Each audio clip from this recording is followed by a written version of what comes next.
Shri M Prakashan master, ഇനിയിപ്പോൾ കേരളത്തിൽ ഈ 20 മണ്ഡലങ്ങളിലും നേർക്കുനേർ മത്സരം നടക്കുന്നത് UDF-ഉം LDF-ഉം തമ്മിൽ തന്നെയാണ് എന്ന ബോധ്യത്തിൽ ആണോ ഇപ്പോൾ CPM?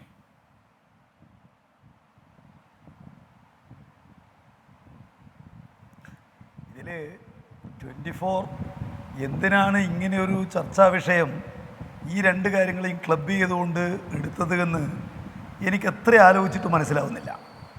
തെരഞ്ഞെടുപ്പ് അടുത്തിരിക്കുന്ന ഈ വേളയിൽ കേരളത്തിലെ കോൺഗ്രസ് അതിൻ്റെ ചരിത്രത്തിലെ ഏറ്റവും വലിയ പ്രതിസന്ധിയെ അഭിമുഖീകരിച്ചുകൊണ്ടിരിക്കുകയാണ്. അത് രാജ്യത്താകെ കോൺഗ്രസ്സുകാർ കൂട്ടത്തോടെ BJP-യിലേക്ക് പടലമണ അടക്കം പോകുമ്പോൾ അത് കേരളത്തിൽ ഒരു കാരണവശാലും ബാധകമാവില്ല.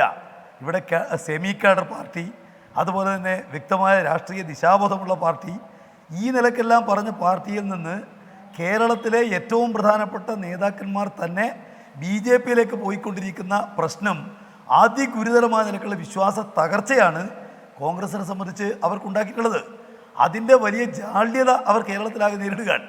ആ ജാള്യതയെ നേരിടാൻ എന്തിനാണ് 24 പങ്കുവഹിക്കുന്നത് എന്ന് എനിക്ക് അത്ര ആലോചിച്ചിട്ട് പ്രകാശൻ മാസ്റ്റർ, ഇന്നലെ പിണറായി വിജയൻ പറഞ്ഞ വാചകങ്ങൾ ഞാൻ ഉദ്ധരിക്കാം. ഇവിടെ അല്ല, ഒരു സെക്കൻഡ് അതിനുശേഷം അങ്ങ് അതിനോട് പറഞ്ഞോളൂ. അപ്പോൾ പിന്നെ ഒരു മാധ്യമത്തിന്റെ പ്രത്യേക താല്പര്യം എന്ന നിലയിൽ ഇതിനെ കാണേണ്ടതില്ലല്ലോ. അങ്ങയുടെ നേതാവ് തന്നെ പറഞ്ഞിരിക്കുന്നതാണ് പിണറായി, ഇവിടെ LDF-ഉം UDF-ഉം തന്നെയാണ് പ്രധാനമായും ഏറ്റുമുട്ടിക്കൊണ്ടിരിക്കുന്നത്. അതിൽ LDF ആണ് മികച്ച വിജയം കരസ്ഥമാക്കാൻ പോകുന്നത്. BJP-ക്ക് കനത്ത രീതിയിലുള്ള പുറകോട്ട് പോക്ക് ഈ തെരഞ്ഞെടുപ്പിൽ സംഭവിക്കുകയും ചെയ്യും.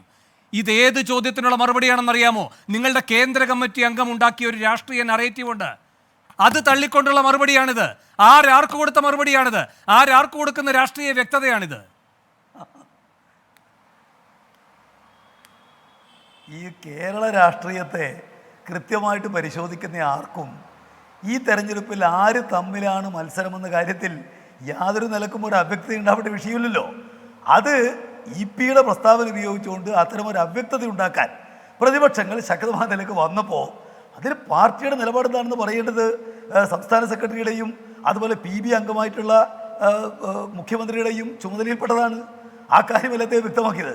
അതിന് എന്തോ ഈ പറഞ്ഞ EP-യെ തള്ളി MV ഗോവിന്ദൻ, EP-യെ തള്ളി മുഖ്യമന്ത്രി, അങ്ങനെ പറയുന്ന കാര്യത്തിലുള്ളത്. ഇവിടെ യഥാർത്ഥത്തിൽ ഒരു പ്രസ്താവനയാണോ ഈ കേരളത്തിലെ വിഷയം? യഥാർത്ഥത്തിൽ കേരളത്തിലെ വിഷയം ഒരു പ്രസ്താവന പ്രധാനമാണ്, കാരണം ഏത് രാഷ്ട്രീയ സന്ദർഭത്തിൽ അത് പ്രയോഗിക്കുന്നു എന്നതാണ് അതിന്റെ പ്രത്യേകത. പിന്നെ ഇതിപ്പോ 1000 വട്ടം പറയണമെന്നില്ല, ഒരു വട്ടം പറഞ്ഞാലും അത് ഉണ്ടാക്കുന്ന പ്രത്യാഘാതമാണ് പരിശോധിക്കപ്പെടേണ്ടത്. അല്ലെന്നേ, നിങ്ങൾ വലിയ ബഹളം ഉണ്ടാക്കിയിട്ടുള്ളതല്ലേ അരുവിക്കര ഉപതെരഞ്ഞെടുപ്പിന്റെ കാലത്ത്? ഉമ്മൻചാണ്ടി ഒരൊറ്റത്തവണയല്ലേ പറഞ്ഞുള്ളൂ അരുവിക്കരയിൽ ആരും തമ്മിലാണ് ഏറ്റുമുട്ടൽ എന്ന്? CPM അത് എത്രമാത്രം വലിയൊരു വിഷയമായിട്ടാണ് ഉയർത്തിയത് അല്ലേ? അവിടെയാണ് VT പറയുന്നൊരു കാര്യം പ്രസക്തമാകുന്നത്. ഇതെത്ര തവണ പറഞ്ഞു എന്നതും ഇതെത്ര തവണ പറഞ്ഞയാളെ തള്ളിപ്പറഞ്ഞു എന്നതുമല്ല പ്രശ്നം. അല്ലെന്നേ, എത്ര തവണ EP പറഞ്ഞു, എത്ര തവണ EP-യെ തള്ളിപ്പറഞ്ഞു എന്നതല്ല പ്രശ്നം. ഇതിൽ ഉണ്ടാക്കപ്പെട്ടിരിക്കുന്ന ഒരു സാധുതയുണ്ട് BJP-ക്ക്. BJP-യുടെ രാഷ്ട്രീയത്തിന് കേരളത്തിൽ ഒരു സാധൂകരണം നൽകുന്ന പ്രവൃത്തി ഉണ്ടായിട്ടുണ്ട് ഇവിടെ. അത് അങ്ങനെ നിൽക്കുകയാണ്.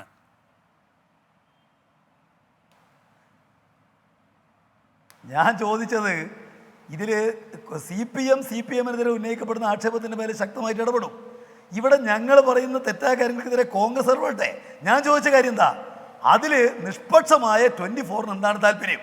ഇത് സ്ഥാപിക്കാൻ നിങ്ങൾ എന്തിനാണ് മെനക്കെടുന്നത്? അതേ ഞാൻ ചോദിച്ചുള്ളൂ. നിങ്ങളുടെ കേന്ദ്ര കമ്മിറ്റി അംഗം, നിങ്ങളുടെ 2 PB മെമ്പർമാർ ചോദിച്ചത് മാധ്യമങ്ങൾ പൊതുവിൽ ഉന്നയിക്കപ്പെട്ടത് നിങ്ങളുടെ തന്നെ ഒരു കേന്ദ്ര കമ്മിറ്റി അംഗം കേരളത്തിലെ രാഷ്ട്രീയ മത്സരം എങ്ങനെ എന്നത് സംബന്ധിച്ച് ഉണ്ടാക്കിയ ഒരു അഭൂതപൂർവമായ കണ്ടെത്തൽ, അതിനെ നിരാകരിച്ച നിങ്ങളുടെ 2 PB അംഗങ്ങൾ. അത് തന്നെയാണ് അതിനുള്ള മറുപടി. അതാണ് നിങ്ങൾക്ക് ഞാൻ പറഞ്ഞിരിക്കുന്ന ഒറ്റ കാര്യമുള്ളൂ. ഈ 2 കാര്യങ്ങളും കടലും കടലാടിയും പോലെ ബന്ധമില്ലാത്ത കാര്യമാണ്. ഇതിന് രണ്ടിനെയും പരസ്പരം ബന്ധിപ്പിക്കേണ്ട ഒരു സംശയവും വേണ്ട. അതിലെ നിക്ഷിപ്ത താല്പര്യം എന്താ എന്നത് ഇന്നലെ VD സതീശൻ പറഞ്ഞു. അല്ലല്ല, ഒരു സെക്കൻഡ് ഇന്നലെ അതിലെ നിക്ഷിപ്ത താല്പര്യം എന്താ എന്നത് VD സതീശൻ പറഞ്ഞു. അത് ബിസിനസ് പാർട്ണർഷിപ്പാണ് എന്ന് പറഞ്ഞു. അതിന്റെ കാര്യകാരണങ്ങളെല്ലാം സുവ്യക്തവുമാണ്.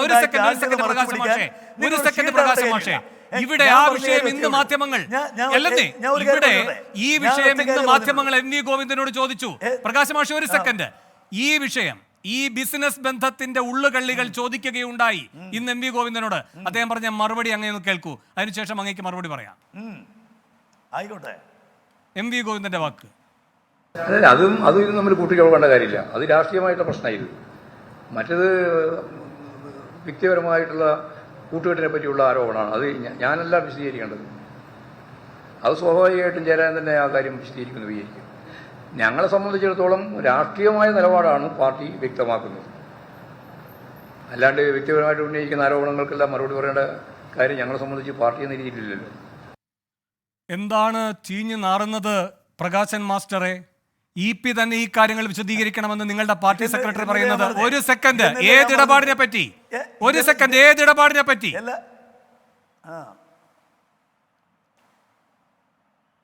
തീർന്നോ? എന്നെ പറയാൻ അനുവദിക്കണം. ഞാൻ പറഞ്ഞ കാര്യം, ഇവിടെ BJP-യിലേക്ക് കോൺഗ്രസിന്റെ ആളുകൾ ഇങ്ങനെ നിരനിരയായി കടന്നു പോകുമ്പോൾ നിങ്ങൾ അവരെ രക്ഷിക്കാൻ എന്തിനാണ് 24 ഈ രണ്ട് വിഷയത്തെ ബന്ധിപ്പിക്കുന്നത്? അതേ കാര്യങ്ങൾ വേറൊരാൾ നടപ്പാക്കുന്നത് ചോദ്യം ചെയ്യണ്ടേ? വൈദേഹത്തിൽ ഒരു തവണ വന്ന ED പിന്നീട് വരാതിരുന്നത് എങ്ങനെ? എന്തുകൊണ്ട് കരുവന്നൂരേക്ക് ED പോകാതെ ഇരിക്കുന്നു? എന്തുകൊണ്ട് മറ്റു പ്രധാനപ്പെട്ട വിഷയങ്ങളിൽ ED ഒന്നും ചെയ്യാതെ ഇരിക്കുന്നു? അപ്പോ EP ജയരാജൻ എന്ന് പറയുന്നത് ആർക്ക് വേണ്ടി പ്രതിരോധം തീർക്കുന്ന പരിചയമാണ്. എന്തുകൊണ്ടാണ് ED ഞാൻ ചോദിക്കട്ടെ, ഇന്ത്യ രാജ്യത്ത് ED നരേന്ദ്രമോദിയുടെ ഒരു രാഷ്ട്രീയ ഉപകരണമാണ് എന്നുള്ളത് ആർക്കും അറിയാത്തതല്ല. ആ കാര്യം സംബന്ധിച്ച് ഖാർഗെ പറഞ്ഞിട്ടുണ്ട്.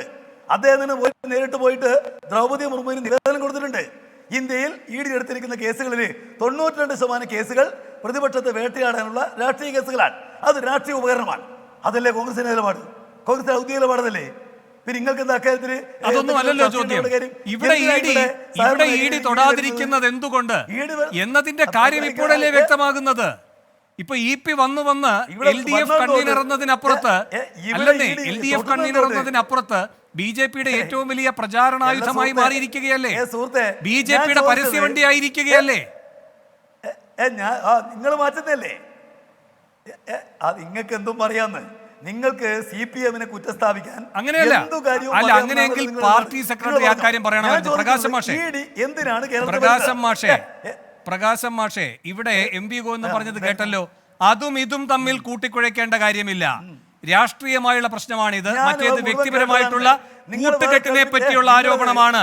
അത് ഞാനല്ല വിശദീകരിക്കേണ്ടത്. അത് സ്വാഭാവികമായും ജയരാജൻ തന്നെ ആ കാര്യം വിശദീകരിക്കുമെന്ന് വിചാരിക്കുന്നു. എന്തു കൂട്ടുകെട്ട്? EP ജയരാജൻ എന്തിനത് വിശദീകരിക്കണം?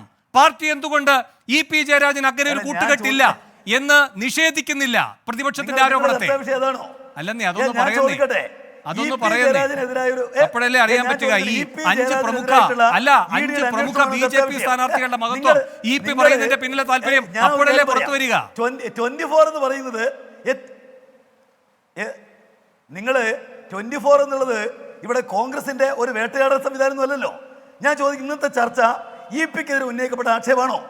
എങ്ങനെ നിങ്ങൾ പറയണം? EP-ക്കെതിരെ ഉന്നയിക്കപ്പെട്ട ആക്ഷേപം എന്നതല്ല. കേരളത്തിൽ BJP-യാണ് ഏറ്റവും ശക്തമായി LDF-നും CPM-നും നേരിടേണ്ടി വരുന്ന രാഷ്ട്രീയ ശക്തി എന്ന LDF കൺവീനറുടെ കണ്ടുപിടുത്തമാണ് വിഷയം. മുഖ്യമന്ത്രി ഇന്നലെയും നിങ്ങളുടെ പാർട്ടി സെക്രട്ടറിക്ക് ഇന്നും പറയാൻ നിർബന്ധിതമായ രാഷ്ട്രീയ സാഹചര്യമാണ് ഇന്നത്തെ ചർച്ചാ വിഷയം. അല്ല, നിങ്ങൾക്ക് ഞങ്ങൾക്കെതിരെ സ്ഥാപിക്കാൻ പോയിന്റുകൾക്ക് വേണ്ടി ഇങ്ങനെ പറഞ്ഞുകൊണ്ടേയിരിക്കല്ല. ഞാൻ പറഞ്ഞത് ഇവിടെ തെരഞ്ഞെടുപ്പ് വിഷയമാണ് ചർച്ച എന്നാണ് നിങ്ങൾ പറഞ്ഞത്. തെരഞ്ഞെടുപ്പ് രംഗത്ത് ഇന്നത്തെ ഏറ്റവും സജീവമായിട്ട് 2 ദിവസക്കാലത്തെ ചർച്ച BJP-യിലേക്കുള്ള കോൺഗ്രസ്സുകാരുടെ പടലയോടികൾ നടന്നു പോകലാണ്. നിങ്ങൾക്കത് ചർച്ചയല്ല. നിങ്ങൾക്ക് എന്താ ചർച്ച? നിങ്ങൾക്ക് EP ജയരാജന്റെ പ്രസ്താവന സംബന്ധിച്ച് അതിൽ നിലപാടുകൾ പറഞ്ഞിട്ടുണ്ട്. ഞങ്ങളുടെ സംസ്ഥാന സെക്രട്ടറി പറഞ്ഞു, മുഖ്യമന്ത്രി പറഞ്ഞു, ഈ കേരളത്തിൽ മത്സരം ഓരോ കാരണവശാലും BJP-യും അതുപോലെ LDF-ഉം തമ്മിലല്ല. ഇവിടെ മത്സരം UDF-ഉം LDF-ഉം തമ്മിലാണ്. അതാർക്കാ സംശയമുള്ളത്? കേരളത്തിൽ കഴിഞ്ഞ തെരഞ്ഞെടുപ്പിൽ ഒരു സീറ്റ് നഷ്ടപ്പെട്ട പാർട്ടിയല്ലേ BJP? 15-12% കുറഞ്ഞ പാർട്ടിയല്ലേ BJP?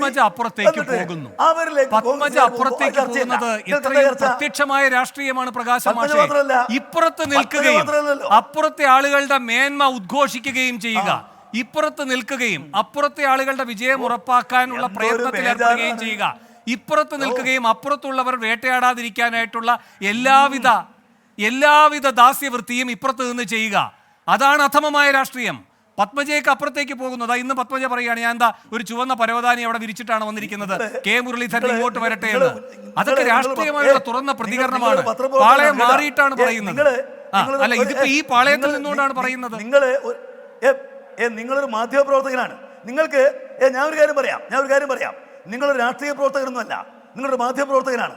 രാഷ്ട്രീയ നേതാക്കന്മാരെ അധമനെന്ന് വിളിക്കാൻ നിങ്ങൾക്ക് അധികാരം ഉപയോഗിച്ചിട്ടില്ല. കോൺഗ്രസ് ആയിരിക്കാം, പക്ഷേ നിങ്ങൾ ഒന്ന് റിവൈൻഡ് ചെയ്ത് കേട്ടോ. ഇല്ല, ദാസ്യവൃത്തി എന്നൊരു വാക്ക് പറയുന്നുണ്ട്. അത് വ്യക്തിപരമായിട്ടല്ല, ഒരു രാഷ്ട്രീയ നിലപാടിലെ അല്ലെന്നേ, ഒരു രാഷ്ട്രീയ നിലപാടിലെ ശരികേടിനെയാണ് പറയുന്നത്. ഒരാള് സ്വീകരിക്കുന്ന നിലപാട് ഒരാള് സ്വീകരിക്കുന്ന നിലപാട് അധമ നിലപാടെന്ന് പറഞ്ഞാൽ അതിന്റെ അർത്ഥം എന്താ? ഇത് രാഷ്ട്രീയമാണെന്നേ. LDF കൺവീനർ നിലയ്ക്കാണെന്നേ പറയുന്നത്. അല്ലല്ല, ഇപിയും രാജീവ് ചന്ദ്രശേഖറുമായി ബന്ധപ്പെട്ട അതിർത്തി തർക്കത്തെ പറ്റി അല്ല ഇവിടെ ചർച്ച. അല്ലല്ല, രാഷ്ട്രീയ അതിർത്തി മാറ്റിവരയ്ക്കാൻ നോക്കുന്നു. അതാണ് ഇവിടെ ചർച്ച. കോൺഗ്രസ്സുകാർ പറഞ്ഞാൽ നിങ്ങൾ വലിയ രാഷ്ട്രീയ വിശാരദൊന്നും അല്ലെന്ന്. രാഷ്ട്രീയ അതിർത്തി മാറ്റി വരയ്ക്കാൻ നോക്കുന്നു. 24 ഇവിടെ കേരളത്തിന് രാഷ്ട്രീയ ഭൂപടം നിശ്ചയിക്കുന്നത്. ഞാൻ പറയുന്നത് കോൺഗ്രസ്സുകാർ പറഞ്ഞോട്ടെ. വ്യക്തിപരമായി കേന്ദ്രീകരിച്ചുകൊണ്ട് മറുപടി പറഞ്ഞിട്ട് എന്ത് കാര്യം? ശരി, എന്തായാലും ഈ ചർച്ചയ്ക്കുള്ള സാഹചര്യം ഉണ്ടാക്കിയത് അങ്ങയുടെ മുഖ്യമന്ത്രിയും അങ്ങയുടെ പാർട്ടി സെക്രട്ടറിയുമാണ്. അങ്ങനെ വരുമ്പോ അങ്ങയുടെ ഈ വിമർശനത്തിന്റെ സ്വഭാവം ഈ തരത്തിൽ ലഘൂകരിക്കപ്പെടാതിരിക്കുക എന്ന ഔചിത്യം അങ്ങാണ് കാണിക്കട്ടെ. അങ്ങയിലേക്ക് വരാം. ശ്രീ PR ശിവശങ്കർ, ഞാൻ വരാം. ശ്രീ PR ശിവശങ്കർ, ഇവിടെ